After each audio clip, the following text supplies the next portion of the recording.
Guys हम लेके आ चुके हैं गाड़ियों का कलेक्शन। तो चलिए आपको दिखाते हैं हमारी गाड़ियाँ। तो ये हमारे कलेक्शन की पहला ट्रैक्टर, मतलब पहली गाड़ी कर रखा है मॉडिफाई।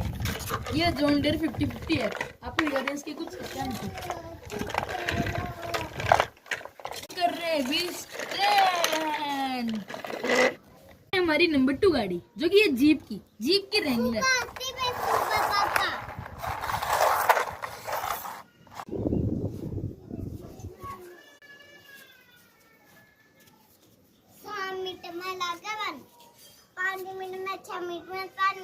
नंबर 3 पे आती है मोसनेट ट्रैक जो कि बहुत ही तगड़ी गाड़ी है।